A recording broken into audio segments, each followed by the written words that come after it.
오늘은 토요일입니다. 매주 토요일 날은 우리 목사님들 코드가 잘 맞는 목사님들, 생각과 마음이 코드가 잘 맞는 목사님들하고 수영장을 가요. 지금 겨울이니까 실내 수영장을 가요. 새벽에 가요. 새벽에 6시, 7시 그쯤 수영을 하고요. 매주 화요일 날은 패러글라이딩 하늘을 날아다녀요. 근데 서울에서 목사님 몇 분이 오셨어요. 목사님들이 패러글라이딩 경험하고 싶다고, 체험하고 싶다고 그래가지고 모시고 왔는데 무섭다고 패러글라이딩 안 하는 거예요. 참 저만 하고.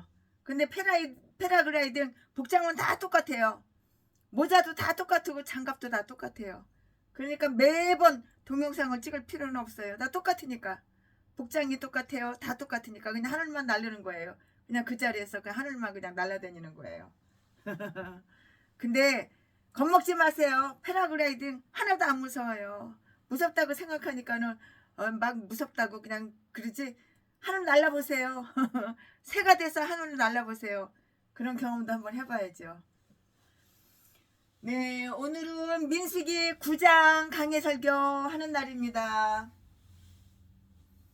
오늘은 민수기 9장을 할 건데요. 절만 말씀드리고 장은 말씀 안 드려요. 다 민수기 9장이에요.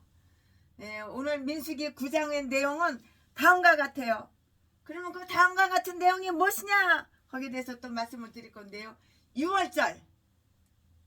6월절이라는 중대한 규례에 관해서 해마다 그 절기를 지키기 위해서 주어진 그 제 명령, 이 말씀은 1절부터 5절까지 민수기 9장을 나눠요, 잘라요, 분리해요. 그래서 스토리마다 이렇게 설명을 드리는 거예요. 강의식으로 말씀을 드리는 거예요. 6월절이 돌아왔을 때 그 절기에 참여할 수 없는 자, 또 의식법상 부정한 자들에 관한 그 단서인데요. 이 말씀은 6절부터 14절까지 광야를 통과하도록 이스라엘을 안내해준 그 구름 기둥의 큰 은혜에 관하여 15절 이하. 네, 지금부터는 설교 제목이 6월절의 율법. 본문 말씀은 민수기 9장 1절부터 14절까지. 1절, 애굽 땅에서 나온 다음 해 정월에 여호와께서 시내 광야에서 모세에게 일러 가라사대. 2절, 이스라엘 자손으로 6월절을 그 절기에 지키게 하라. 3절, 그 정기에 지키게 하라. 3절, 그 정기 곧 이달 14일 해질 때에 너희는 그것을 지키되 그 모든 율례와 그 모든 규례대로 지킬지니라. 4절, 모세가 이스라엘 자손에게 명하여 6월절을 지키라 하며 5절, 그들이 정월 14일 해질 때에 시내 광야에서 6월절을 지켰으되 이스라엘 자손이 여호와께서 모세에게 명하신 것을 다 쫓아 행하였더라. 6절, 때에 사람의 시체로 인하여 부정케 되어서 6월절을 지킬 수 없는 사람들이 있었는데 그들이 당일에 모세와 아론 앞에 이르러 7절, 그에게 이르되 우리가 사람의 시체로 인하여 부정케 되었거니와 우리를 금지하여 이스라엘 자손과 함께 정기에 여호와께 예물을 드리지 못하게 하심은 어찌이니까. 8절, 모세가 그들에게 이르되 기다리라. 여호와께서 너희에게 대하여 어떻게 명하시는지 내가 들으리라. 9절, 여호와께서 모세에게 일러 가라사대. 10절, 이스라엘 자손에게 고하여 이르라. 너희나 너희 후손 중에 시체로 인하여 부정케 되든지 먼 여행 중에 있든지 할지라도 다 여호와 앞에 마땅히 유월절을 지키되 11절 2월 14일 해질 때에 그것을 지켜서 어린 양의 무교 병과 쓴 나무를 아울러 먹을 것이요 12절 아침까지 그것을 조금도 남겨두지 말며 그 뼈를 하나도 꺾지 말아서 유월절 모든 율례대로 지킬 것이니라. 13절 그러나 사람이 정결도 하고 여행 중에도 잊지 아니하면서 유월절을 지키지 아니하는 있는 그 백성 중에서 끊쳐지리니 이런 사람은 그 정기에 여호와께 예물을 드리지 아니하였은즉 그 죄를 당할지며 14절 만일 타국인이 너희 중에 우거하여 여호와 앞에 유월절을 지키고자 하면 유월절 율례대로 그 율례를 따라 행할지니 우거한 자에게나 본토에게나 이 율례는 동일할 것이니라. 아멘. 이 말씀 가지고 오늘도 강의 설교 쭉쭉쭉쭉 이어서 하겠습니다. 네, 유월절을 엄숙히 지키라는 명령이 다 나와 있어요. 유월절은 출애굽 후 제12월 곧 제2년 1월 14일인데요. 또 민족의 인구 조사가 있던 며칠 전이었어요. 인구 조사는 제2월 초에 있었기 때문이고요. 그 다음 사실을 관찰해 볼 수가 있는데요. 이 절기를 지키는데 필요한 자세한 명령을 하나님께서 친히 다 내리셨어요. 다 내리셨다고요.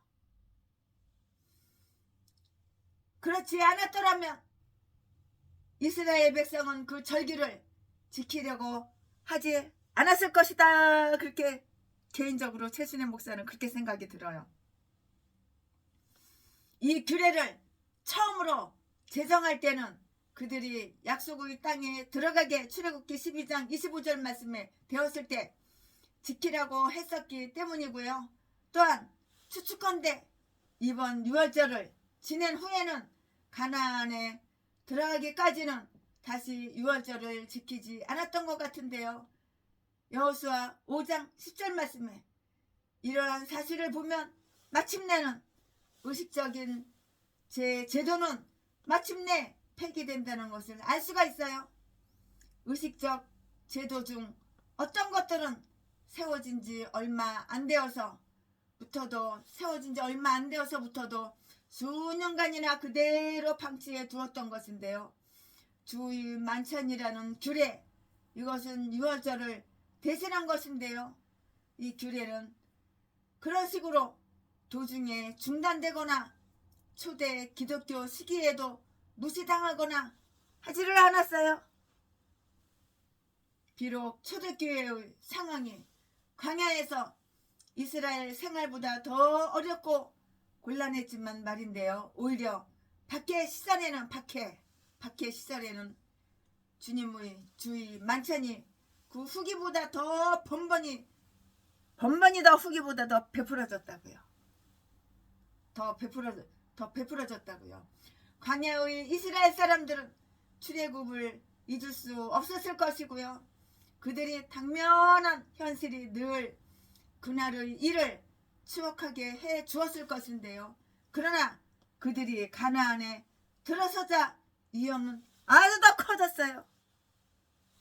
저들은 자기들이 근원이 되는 바위를 기억할 필요가 바로 없어졌기 때문이에요. 싹 다 없어졌어요. 없어졌기 때문이라고요. 그러나 첫 유월절이 황급하게 지켜졌고요. 하나의 표적이라기보다는 실제적 사건이었기 때문에 그들이 더 안정이 되고 하나님의 처벌에 익숙해지고 나면 해마다 다시 유월절을 지키라는 것이 하나님의 뜻이었다고요.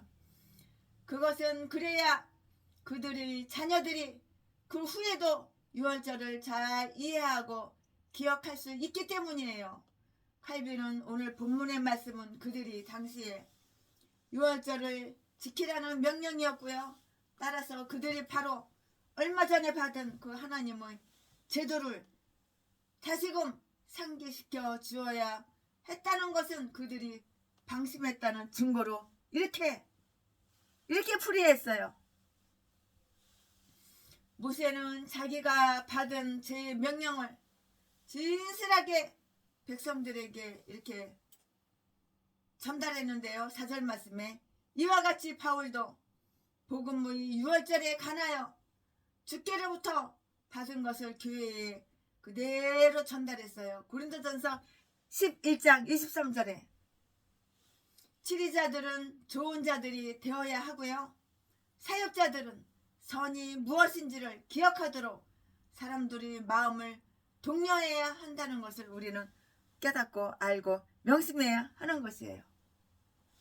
백성들은 받은 바 명령을 다 준행했어요. 5절 말씀에 그들은 얼마 전에 헌신의 절기 7절 헌신의 절기를 지켰지만 그렇다고 하여 이 절기는 빼먹으면 좋겠다고 이렇게 변명하지는 않았는데요.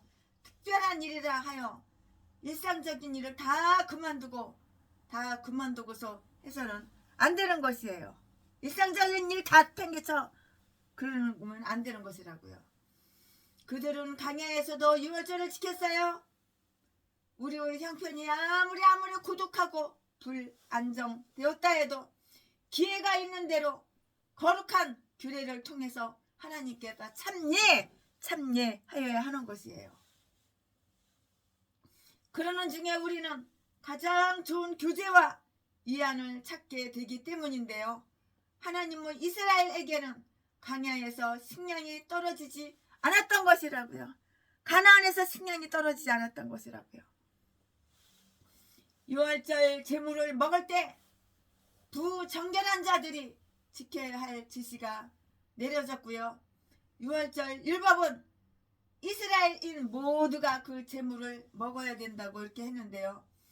그러나 거기에 부속된 율법들은 의식법상 부정한 자들은 성물을 먹지 말라고 이렇게 다 금하고 있어요. 죄로 인해서 더러워진 마음과 양심은 하나님과 교제하기에 전혀 부당한 것인데요. 그들은 회개와 양심으로 그들은 회개와 신앙으로 다시 정결케 되기까지는 결코 복음의 유월절에 참여하거나 참된 위안을 받을 수는 없는 법이에요. 그런 자들은 슬픈 딜레마에 빠져있는 것과 마찬가지야. 빠져있는 셈은 슬픈 딜레마에 빠져있는 것과 마찬가지라고요. 즉 그들이 성례에 나오지 않으면 성례를 경멸한 죄를 이렇게 범하게 되는데요. 부정한 중에도 성례에 나오면 성례를 모독한 죄를 또 범하게 되기 때문인데요. 그러므로 그들은 물로 씻고 나서 하나님의 제단을 다 이렇게 둘러싸야만 하는 것이에요. 이 유월절을 지키는 중에 이스라엘에게 발생한 한 일의 사례가 있는데요. 어떤 사람들은 사람의 시체로 인하여 부정하게 되어 있었고요. 7절 말씀에 그리고 그런 자들은 7일간 부정하게 되는데요. 19장 11절 말씀에 그동안은 성물을 먹을 수가 없었어요. 레위기 7장 20절 이것은 그들의 죄가 아니고요. 불운이었다고요. 시체들을 매장하기 위해서는 누군가 시체를 손으로 만져야 하는 거예요. 그러므로 그들은 모세에게 와서 자기들의 사정을 하소연하기에 이르렀어요. 그들은 모세에게 이 의를 신청했는데요. 7절 말씀에 죄나 의무에 관한 어려운 문제가 있을 때에는 하나님께서 보내주신 그들의 사역자들과 의논하고요. 그들의 입에서 율법을 물어보는 것이 지혜로운 일이라고요. 말라기 2장 7절 말씀에. 이러한 방편은 하나님께서 우리를 평탄한 길로 인도해 주십사고 하는 기도 속에서 다 이용해야만 하는 것이에요. 저들이 여호와께 예물을 드릴 수 없게 되었다는 것에 대해 불평한 사실을 한번 주시해 볼까요? 그들은 율법이 부당하다고 불평한 것이 아니고요.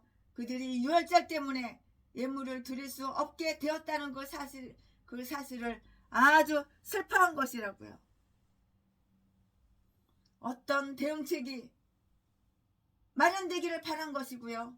하나님의 규례를 목마르게 사모하는 사람들을 볼 수 있다는 것이고요. 그리고 그 규례의 즐거움에 참여할 수 없게 된 것을 원망하는 자들이 그 소리를 들을 수 있다는 것인데요.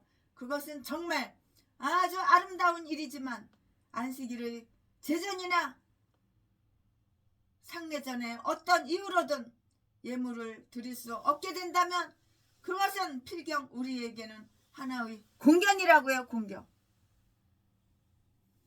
그것은 다윗이 제단에서 쫓겨나게 되었을 때 그가 느낀 것과 마찬가지의 경우예요. 시편 42편 1절부터 2절 말씀. 1절 2절 말씀. 이 문제의 해결책을 위해서 모세는 아주 고민하고 고심했어요. 여기에 보니까 율법에 대립되는 또 하나의 율법이 있어요. 물론 나중에 생긴 율법은 먼저 생긴 그 율법의 해명이 되어야 하는 것은 이거는 사실이에요. 네, 사실이지만은 모세는 그들이 유월절의 혜택을 누릴 수 없게 된 것에 대해서 동정하는 마음, 그런 동정을 느꼈어요. 그래서 신탁에 의뢰하여 이 문제에 대한 하나님의 생각은 어떠한지를 알리려고 이렇게 했어요. 여호와께서 너희에게 대하여 어떻게 명하시는지 내가 들으리라. 8절 말씀에.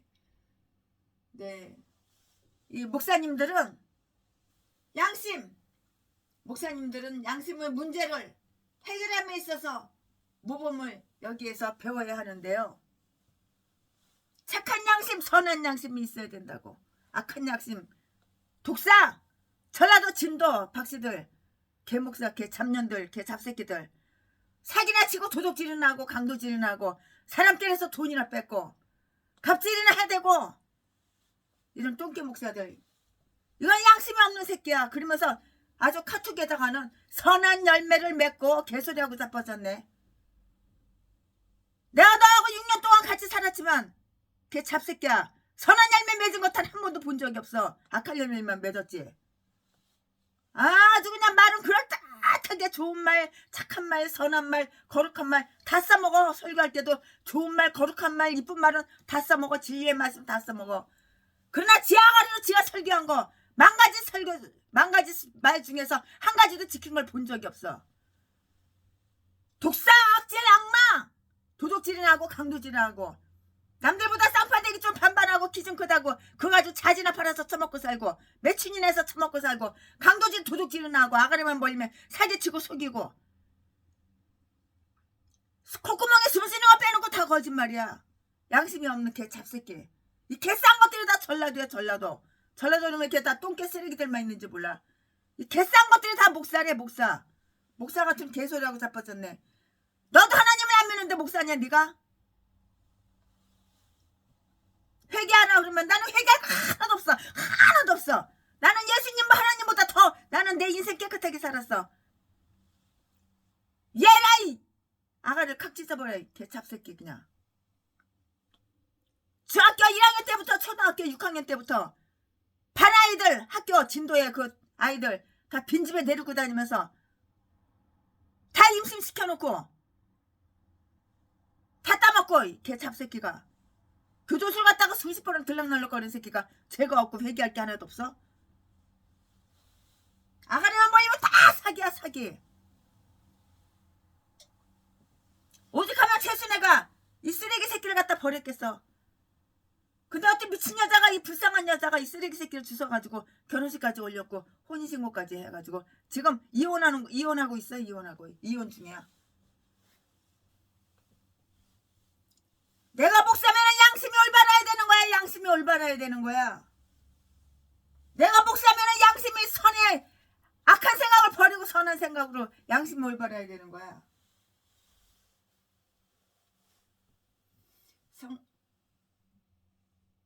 주의 사정을 충분하게 고려하고 그 문제를 참된 비수에 비춰보고 영적인 일은 영적으로 생각해 보아야 한다고요. 그들은 하나님의 입에서 나오는 말씀으로 자문을 받아야 하는데요. 자기들 자신의 공상이나 편애로 결정을 내릴 것이 아니라고. 우리 목사님들은 양심의 문제를 해결함에 있어서 모범을 배워야 돼요. 지금부터 어떤 걸 배워야 되나, 그 모범을 어떤 걸 배워야 되나 설명을 해드릴 건데요. 그들은 성급히 결론을 내릴 것이 아니라 심사숙고하는 시간적 여유를 가져서 주의 사정을 충분하게 고려하고요. 그 문제를 참된 빛에 비추어 보고 영적인 일은 영적으로 생각해 보아야 하는 거라고요. 그들은 하나님의 입에서 나오는 말씀으로 자문을 받아야 한다고요. 네가 목사야, 내가 목사야. 하나님 입에서 나오는 그 말씀으로 자문을 받아야 되는 거야. 근데 너는 마귀 사탄 귀신이 입에서 나오는 그 개소리를 갖다가 자문을 받아서 악한 행실만 하고 범죄만 저지르고, 이 똥개들이, 쓰레기들이 다 목사래. 목사. 전라도 똥개, 전라도 개목사들. 그들은 하나님의 입에서 나오는 말씀으로 이 개싼 것들이 다 고향이 똑같아. 전라도 진도 성은 다 똑같아. 박씨들. 그들은 하나님의 입에서 나오는 말씀으로 자문을 받아야 하는데요. 자기들 자신의 공상이나 편애로 결정을 내릴 것이 아니라 하나님의 생각에 따라서 공정하게, 이렇게 악하게 사니까 이 전라도 개목사가 이렇게 악하게 살고 독사 악질 악마로다가 아가리만 벌리면 사기치고 이러고 사니까 하나님의 교회 월세를 안 주니까는 날마다 동냥하고 구걸해가지고 사기쳐서 자지 팔아서 처먹고 살고, 아가리 한 벌리면 사기치고 지저대는 거야. 후원 나 어려워, 나 힘들어, 니 돈 내 거 돈 줘, 니 돈 나 줘, 니 재산 나 줘, 돈 줘, 개소리 지저대는 거야. 두 눈구멍이 사랑하는 거. 남의 돈, 남의 재산 공짜로 쉽게 빨아쳐먹으려고 사람을 때려서 왜 돈을 뺏어, 이 개잡새끼야. 너 딴 게 목사냐? 전라도는 다 이런 개목사들밖에 없어. 쓰레기들. 최순애가 전라도 개목사들 2,000명 4,000명하고 2,000명 3,000명 다 가까이 친하게 지내봤지만은 다 이딴 것들밖에 없어. 아리만 벌리면 사기치고 거짓말하고 사람 때려가지고 피범벅을 만들고 뼈 부러뜨리고 돈이나 쫙 뺏고, 이 똥개 새끼들, 이딴 것들, 이 개싼 것들 다 전라도야. 전라도 다 목사래. 그들은 하나님의 입에서 나오는 말씀으로 자문을 받아야 한다고.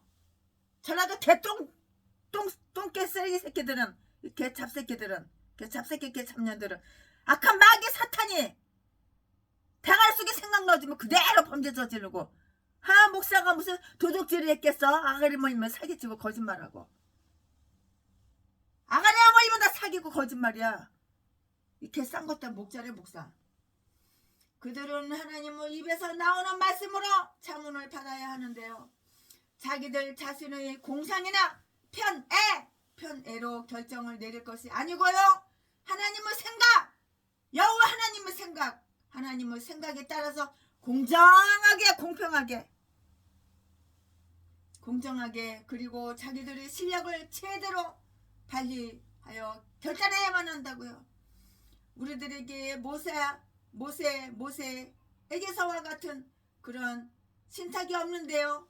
그러나 우리는 율법과 증언에 의지하여 법대로 말해야 하고요.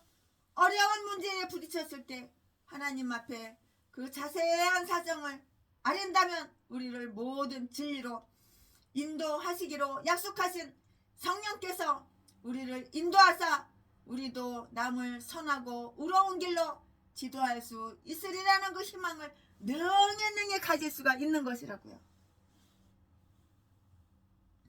이 문제와 또 이와 비슷한 문제에 대한 하나님의 지시는 6월절의 율법에 대한 해설이라 이렇게 말을 할 수가 있어요. 6월절 제물을 먹어야 할 때에 의식법상으로 부정을 당하게 된 자들은 그들이 깨끗함을 받게 된 그달의 14일 6월절의 그 일자에 가서 6월절 제물을 먹으라고 이렇게 했어요. 먼 여행 중에 있는 자들도 마찬가지인데요. 10절 11절 말씀에 여기에서 이런 것을 알 수가 있다고요.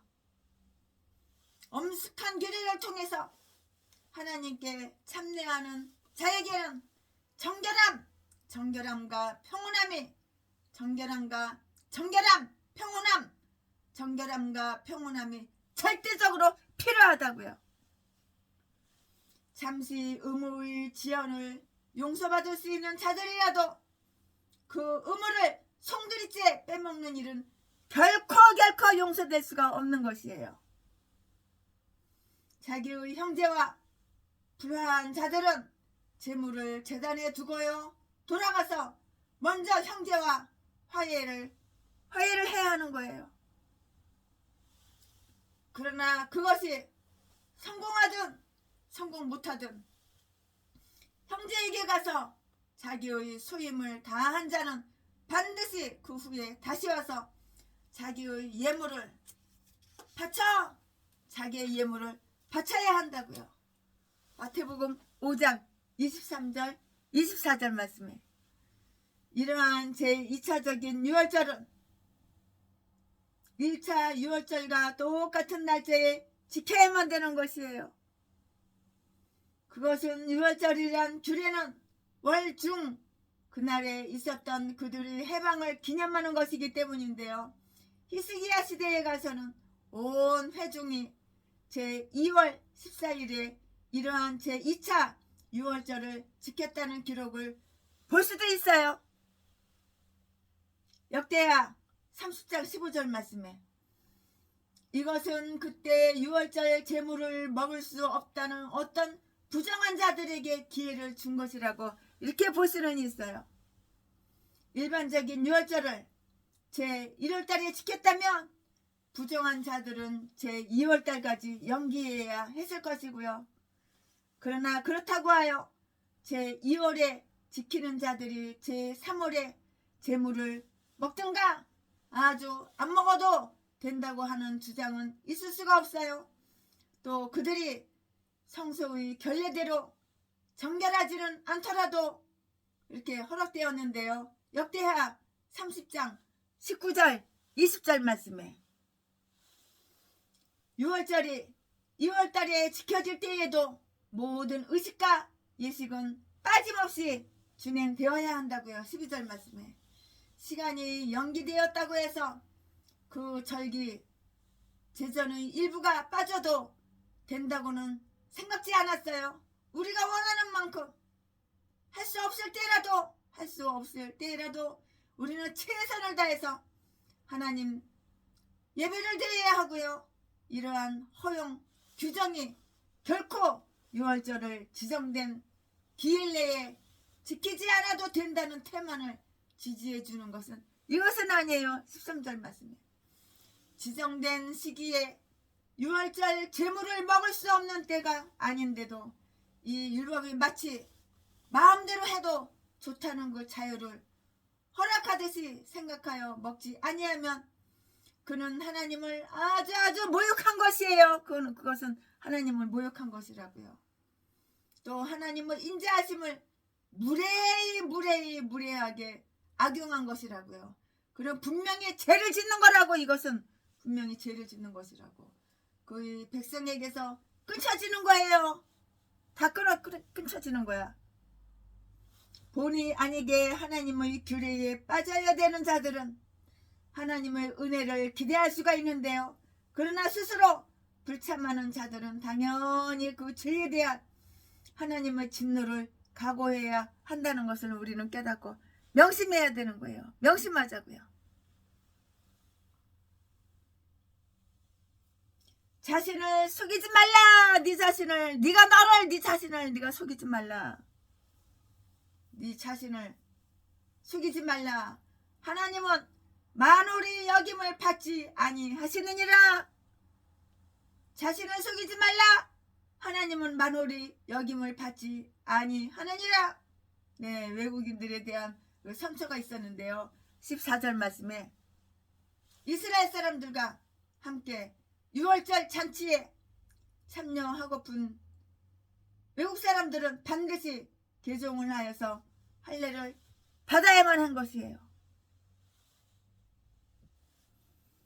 출애굽기 12장 48절 49절 말씀에 그러나 이스라엘 사람이 아닌 그 자들에게 유월절 잔치에 참여할 수 있도록 한 이 허용 규정은 이방인들이 그리스도의 은혜에 참여하게 되리라는 것을 다 암시해 주는 것이에요. 당시에는 그러한 율법이 있었듯이 메시아의 시대에서는 이스라엘에서 태어난 자들과 외국인들을 위한 한 복음이 있어야만 했는데요. 즉 모든 민족 중에서 하나님을 경외하고요, 하나님을 공경하고요, 의를 행하는 자는 하나님께 용납되느니라. 이것이 베드로가 깨달은 진리였어요. 베드로가 깨달은 진리였다고요. 사도행전 10장 34절 35절 말씀입니다. 아멘. 지금부터는 설교 제목이 바뀌어요. 본문 말씀도 바뀌어요. 지금부터 설교 제목은 불기둥과 구름기둥. 불기둥과 구름기둥. 지금부터 본문 말씀은 민수기 9장 15절부터 23절까지. 지금까지는 최신혜가 민수기 9장 1절부터 14절까지 강의했는데 이제부터는 15절부터 23절까지. 15절 성막을 세운 날에 구름이 성막 곧 증거막을 덮었고 저녁이 되면 성막 위에 불 모양 같은 것이 나타나서 아침까지 이르렀으되 16절 항상 그러하여 낮에는 구름 기둥이 그것을 덮었고 밤이면 불 모양이 있었는데 17절 구름이 성막에서 떠오르는 때에는 이스라엘 자손이 곧 진행하였고 구름이 머무는 곳에 이스라엘 자손이 진을 쳤으니 18절 이스라엘 자손이 여호와의 명을 쫓아 진행하였고 여호와의 명을 쫓아 진 쳤으며 구름이 성막 위에 머무는 동안에는 그들이 유진하였고 19절 구름이 장막 위에 머무는 날이 오래 때에는 이스라엘 자손이 여호와의 명을 지켜 지내지 아니하였으며 20절 혹시 구름이 장막 위에 머무는 날이 적을 때에도 그들이 다만 여호와의 명을 쫓아 유진하고 여호와의 명을 쫓아 진행하였으며 21절 혹시 구름이 저녁부터 아침까지 있다가 아침에 그 구름이 떠오를 때에는 그들이 진행하였고 구름이 밤낮 있다가 떠오르면 곧 진행하였으며 22절 이틀이든지 한 달이든지 1년이든지 구름이 성막 위에 머물러 있을 동안에는 이스라엘 자손이 유진하고 진행치 아니하다가 떠오르면 진행하였으니 23절 곧 그들이 여호와의 명을 쫓아 진을 치며 여호와의 명을 쫓아 진행하고 또 모세로 전하신 여호와의 명을 따라 여호와의 직임을 지켰더라. 아멘. 이거 본문 말씀이에요. 이 본문 말씀 가지고 강의 설교 쭉쭉 이어서 계속하겠습니다. 네, 오늘 본문 지금 방금 읽어드린 본문을 보면은 구름의 이야기가 다 나와요. 구름의 이야기가 나오는데 그것이 자연 현상에 대한 이야기는 이건 아니에요. 누가 구름의 평형 운동을 알랴? 이것은 이스라엘에게 계신 하나님의 임재의 가시적 상징으로 지시된 구름에 대한 거룩한 이야기라고요. 거룩한 이야기. 회막 건립이 완공되자 이전에는 진 위에 높이 떠있던 그 구름이 회막에 내려와서 그것을 다 덮어버렸어요. 다 덮었어요. 그래서 하나님께서 그의 규례를 통하여 그의 백성 중에 임재의 계심을 눈으로 볼 수 있게 된 것이라고요. 그의 백성 중에 임재의 계심을 눈으로 볼 수 있게 된 것인데요. 거기에서 하나님은 당신은 인간에게 다 있었어요. 그리고 인간들은 여호와의 아름다움을 앙모하게 됐다고요. 주를 앙모하는 자 올라가 독수리같이. 시편 27편 4절, 에스겔 37편 26절 27절. 마찬가지로 하나님께서는 그가 지인이 세운 명령을 영화롭게 하신 것이고요. 그 백성의 사랑과 복종을 즐겨 받으신다는 것을 다 보여준 것이에요. 그것은 낮에는 구름 기둥으로 보였고요. 밤에는 불기둥으로 보였어요. 밤에는 얼마나 추워요. 근데 불기둥은 따뜻하잖아요. 낮에 얼마나 태양이 뜨거워요. 근데 구름으로 그냥 그 태양을 가리니까 얼마나 좋아요. 감사하죠. 이렇게 좋으신 하나님, 이렇게 우리에게 배려를 해주시는 하나님, 섬기시는 하나님. 이사야서 27장 3절 말씀, 시편 121편 6절 말씀. 그러므로 우리도 항상 하나님을 우리 앞에 모셔야 된다는 그 교훈을 얻으며 밤이나 낮이나 그를 가까이서 볼 수 있어야 한다는 것을 듣게 되는데요. 구약시대에 나타난 하나님의 계시 중에 어떤 것은 그 성실히 하나님의 임재를 나타내는 이러한 가시적 표징으로 나타났다고 그렇게 할 수 있고요. 불은 하나님께서 예수 그리스도 안에서 보여주신 영광의 현 나타나는 현은 좀 더 분명하고요. 우리에게 고무적이라는 그 점과 비교해 볼 때 구름은 구약시대의 암흑성을, 불은 그 공포를 나타내는 거예요. 그렇게 구약시대의 암흑성을 불은 공포를 나타낸다고요. 이러한 구름 기둥과 불 기둥이 광야에 있던 이스라엘의 모든 이동과 행진과 수경 일체의 방향을 다 결정해 줬어요. 이쪽 방향, 이쪽 방향, 이쪽 방향, 방향을 이렇게 다 결정해 줬다고요. 구름이 회막 위에 정지하면 그들은 계속 한 곳에 머물러 있었는데요. 그들은 가나안 땅에 빨리 들어가고 싶은 생각이 몹시 컸지만 구름이 정지해 있으면 한 달이고 1년이고 그대로 머물러 있었어요. 22절 말씀에 하나님을 믿는 자들은 서두르지 않아요. 여유만만한 거야. 하나님을 믿는데 서둘릴 필요가 뭐가 있어. 하나님의 때를 기다리는 것은 결코 시간 낭비가 아니고요.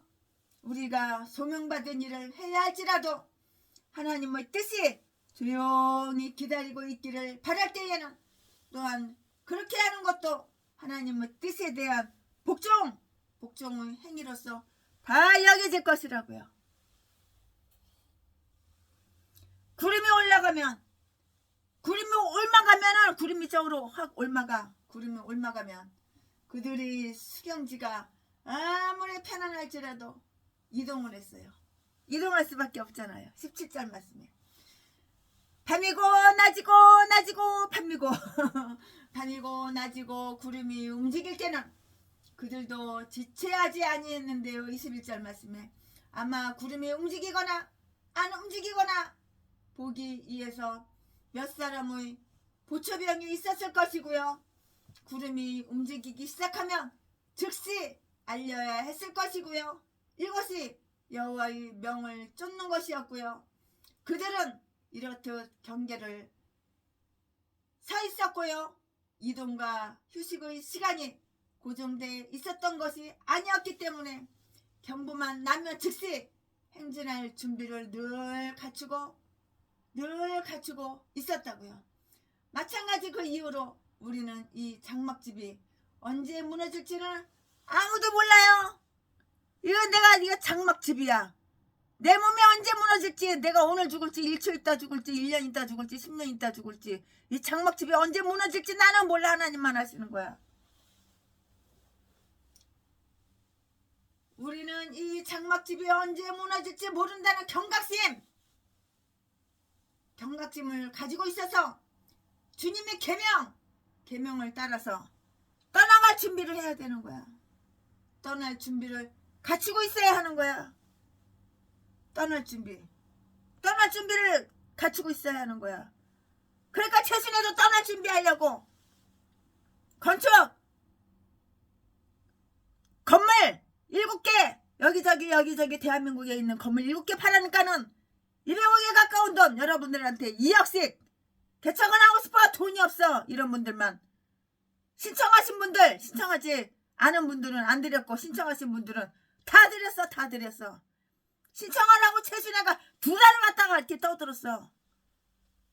여기저기 다 떠들었어. 방송을 했어.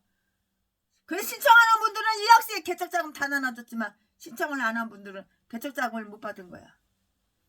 그리고 우리 장로님 공장 55억에 파는 거 그것도 2억씩 또 개척자금 다 나눠줬어. 떠날 준비하는 거야. 최순애가 이렇게 떠날 준비하는 거야. 또 트럭, 현대 트럭 35대 사가지고 농촌교회 어촌교회 최순애를 강사로다가 초청한 목사님들, 최순애하고 1년에 얼굴 한 번이라도 보고 목소리 한 번이라도 듣고 이런 분들 트럭 하나씩 다 나눠드렸어. 농촌교회 어촌교회는 트럭이 더 필요하지 자가용이 더 필요하다는 생각이 안 들었어. 일을 많이 해줘야 되니까, 섬겨야 되니까. 농촌교회 어촌교회 목사님들은 설교할 때만 양복 입고 그렇게 설교하시지만 설교 끝나고 나면은 월화수목금 토 농사일 같이, 성도들 농사일 같이 도와주고 부산 가지고 땅 파고 다 하실, 경운기 다 이렇게 운전대 주시고 다 봤거든 내가.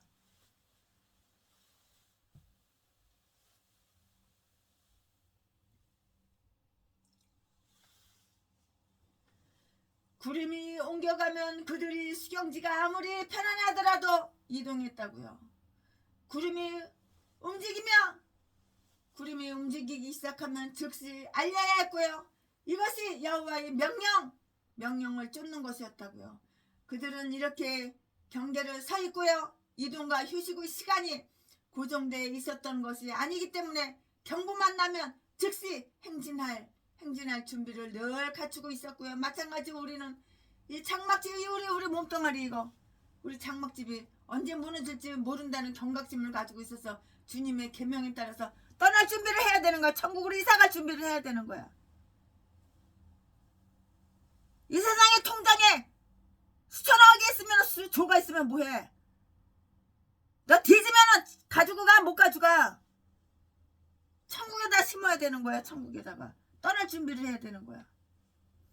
구름이 움직이면 그들은 계속 행진했고요.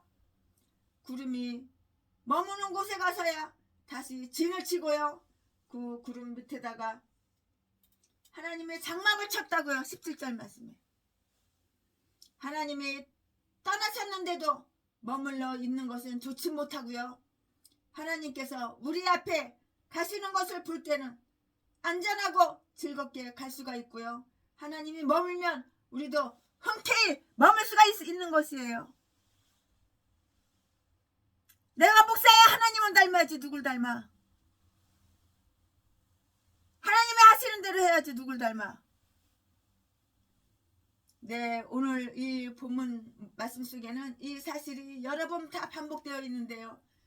그것은 끊임없는 기적이었고요. 종종 반복되었기 때문인데요. 또한 그들이 여행하는 동안에 한 번도 보이지 않는 적이 없었기 때문이고요. 우리도 거기에서 중요한 교훈을 들어야 할 문제이기 때문인데요. 이 사건을 먼 훗날 다윗 시편 105편 39절과 또 포로가 되었을 때 하나님의 백성들 느헤미야 9장 19절 다시 언급했어요. 또한 이 구름의 인도는 성령의 인도를 말해주는 것이라고 하는데요. 이사야서 63장 14절 말씀에 여호와의 신이 그들로 시게 하셨고요. 주님께서 주님의 그 백성을 다 인도하셨어요. 여기에서 교훈을 한번 찾아볼까요? 하나님은 백성을 특별히 보호하셔요. 내가 마귀 백성이야, 사탄 백성이야, 귀신 사탄 마귀 말은 잘 들어. 그러나 하나님 말씀은 절대 순종 안 하고 안 들어. 이 땅은 하나님 보호를 안 해줘. 보호를 못 받는 개목사들은 우리 교회 월세 밀렸어. 동양 한 푼 줍시오. 우와, 돈 줘. 네 돈 놔줘. 개소리 날이면 날마다 지저대는 거야. 30년 동안 지저대. 30년을 넘게. 교회 차려놓은 지 30년이 남았는데 성도는 한 명도 없어. 범죄만 엄청나게 저질러서 교도소만 수십 번 들락날락거리고. 이 개싼 것들이 다 전라도 똥개 목사, 쓰레기 목사야. 악마, 악질, 독사 새끼. 살쪄서 처먹고 사는 전라도 진도 이 개잡년. 나한테 5천만 원 후원하라고 한 개잡년. 느헤미야 9장 19절 또 포로가 되었을 때 하나님의 백성들 느헤미야 9장 19절이 다시금 언급되었는데요. 또한 이 구름의 인도는 성령의 인도를 말해주는 것이라고 하고요. 이사야서 63장 14절 말씀 여호와의 신이 그들로 시게 하셨고요. 주께서 주의 백성을 인도하셨다고요. 네, 여기서 교훈을 한번 찾아볼까요? 하나님은 그의 백성을 특별히 보호하신다고요. 하나님께서는 하나님 백성만 보호하셔. 마귀 사탄 백성은 절대 보호 안 하셔. 하나님은 그의 백성을 특별히 보호하시는데요. 이 구름 이상으로 이스라엘에게 대한 하나님의 자비를 더 잘 말해주는 것은 없다고요. 이스라엘에게 대한 하나님의 자비를 더 잘 말해주는 것은 없는데 구름은 그들을 올바른 길 바른 길로 인도했고요. 시편 107편 7절 말씀 그들의 그 발걸음과 같이 했는데요. 말하자면 구름을 통해서 하나님은 그들을 당신의 그 깃털로 다 덮어주신 셈이에요. 다 덮어주신 셈이라고요. 지금 우리는 그 당시와 같은 하나님의 임재와 인도로 가시적 표중을 구할 수는 없어요. 그러나 하나님께서 그의 뜻으로 그들을 인도하시며 시편 73편 24절 말씀에 죽음에서까지도 시편 48편 14절 말씀에 인도하시리라. 주님 내 길 인도하시니 나 기뻐합니다. 인도하시는 하나님.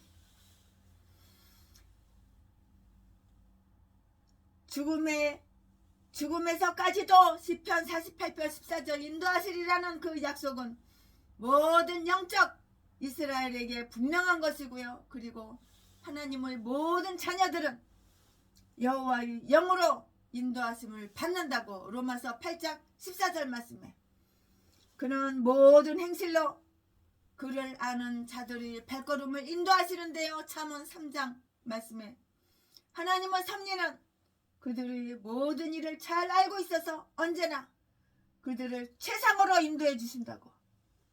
선한 자의 발자취는 여호와께서 정하시느니라. 시편 37편 23절 말씀에 우리의 모든 행실 속에서 언제나 하나님을 생각해야만 하는 것이에요. 하나님을 늘 의식하고 살아야 하는 거야. 우리들이 마음이나 행실로 하나님의 말씀과 영의 지시에 따라야 하고요. 우리 영혼의 모든 기거, 동작은 하나님의 뜻에 따라서 인도를 받아야 한다고. 하나님의 인도를 받아야 한다고. 내가 목사야. 내가 하나님 말씀에 순종하고 복종해야지 내가 하나님 인도를 받는 거야.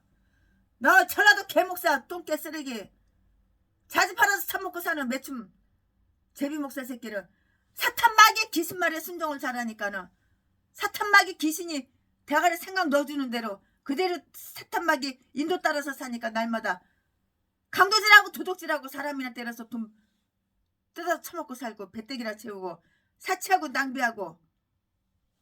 그러나 결혼식은 10번 술번도 더해. 여자들 바꿔가면서 동거생활은 60번 70번 더하고 남들보다 쌍파대기 좀 반반하다고 키 좀 크다고 그거 가지고 자지 팔아서 처먹고 살고. 더러운 개 잡새끼. 이딴 새끼가 무슨 목사야. 전라도 진도 박씨 개 잡년은 나한테 5천만원 후원하라고 지네 집 데리고 가가지고 오리쌀 맞고 아주 온갖 애교 다 부리고. 나이가 뭐냐. 그래서 내가 어떻게 나보려고 내가 5천만원 없다고 그러니까는 그럼 지하고 나하고 내가 피아노 치고 지가 노래 부르는 거 그 목소리에 나왔으니까 그거 다 동영상에서 지우래. 다 지워버렸어. 시사하고 더러워서 다 지워버렸어.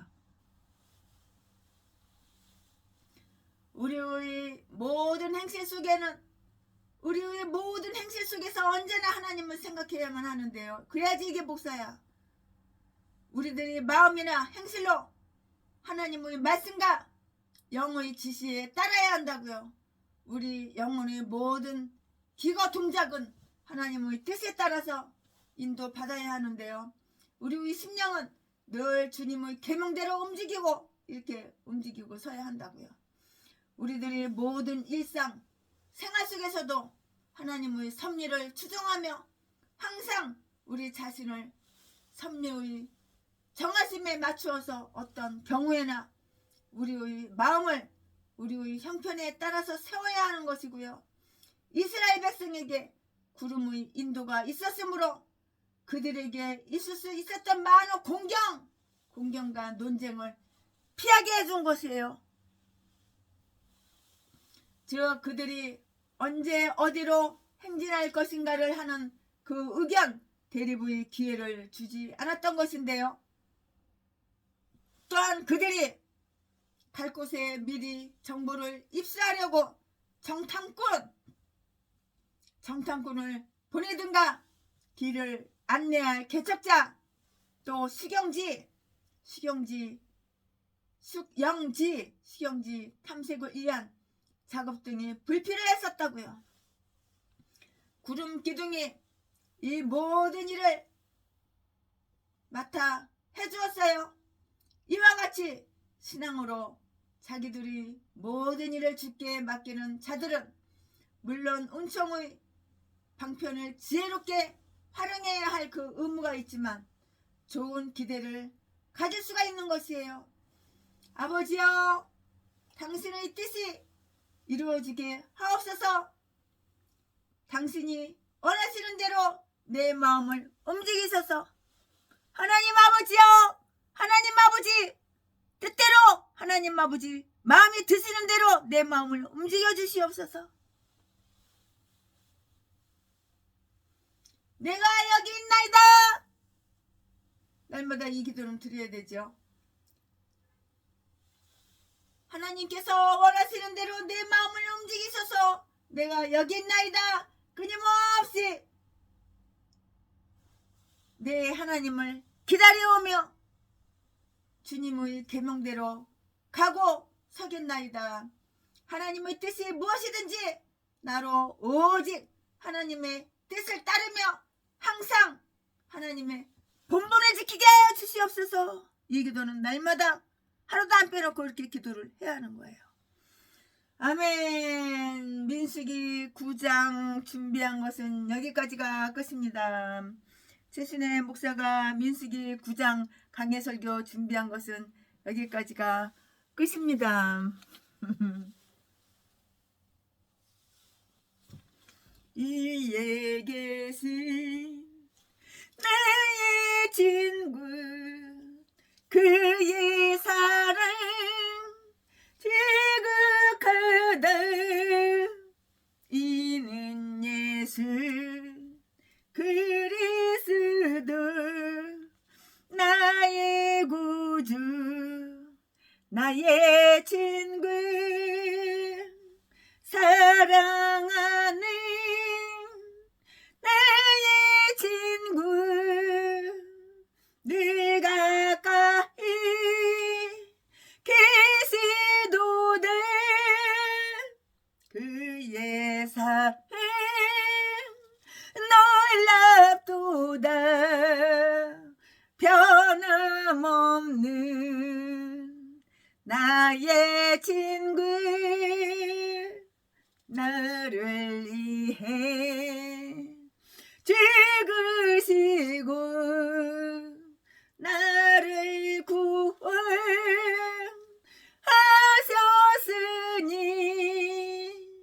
기쁨으로 경배하며 찬양하리 나의 친구 사랑하는 나의 친구 늘 가까이 계시도다 그의 사랑 놀랍도다 변함없는 나의 친구. 간단하게 광고 한마디 할게요. 여기는 5층 건물이에요. 근데 2층 건물 201호에 계시던 우리 집사님이 이사를 가셨어요. 집이 벼 있어요. 집이 새 집이라서 깨끗해요. 아파트랑 똑같아요. 이 5층 상가 건물이지만 아파트랑 똑같아요. 방 2개, 거실이 넓어요. 그리고 냉장고, 테레비, 에어컨, 뭐 세탁기 다 있어요. 그냥 집을 벼놔두면은 좀 그렇잖아요. 그러니까는 오셔서 사시고 싶은 분은 사시세요. 그러나 일면식도 없는 분은 안 돼요. 왜냐면 최순애가 그 사람 속을 모르기 때문이에요. 최순애가 그 상대방이 어떤 사람인지 알아야 되니까 1년에 한 번이라도 얼굴 본 적이 있는 사람, 1년에 한 번이라도 목소리 한 번이라도 들어본 적이 있는 사람, 그런 사람은 오셔서 공짜로 드립니다. 돈 100원도 안 받아요. 나를 위해 죽으시고 나를 구원하셨으니 기쁨으로 경배하며 찬양하리 나의 친구 사랑하는 나의 친구 늘 가까이 계시도다 그의 사랑 놀랍도다 변함없는 나의 친구 내 맘속에 내 계시고 영원토록 함께하네 그의 발로 날 안을 때 만나보리 나의 친구 사랑하는 나의 친구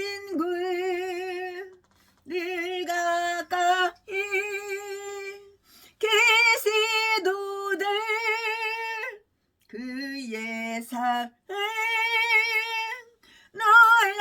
놀랍도다. 변함없는 나의 친구 그날이와 황금길에 그의 영광 바라보며 그의 발로 날 안을 때 만나보리 나의 친구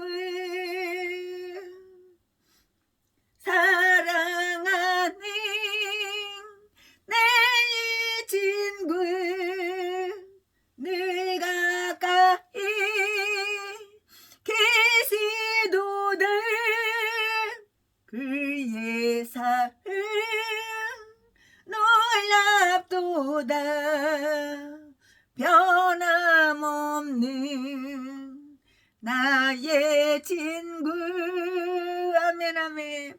변함없는 나의 친구 변함없는 나의 친구 변함없는 나의 친구 아멘. 주님을 사랑합니다. 최순애 목사가 민수기 9장 강해 설교 준비한 것은 여기까지가 끝입니다. 아멘.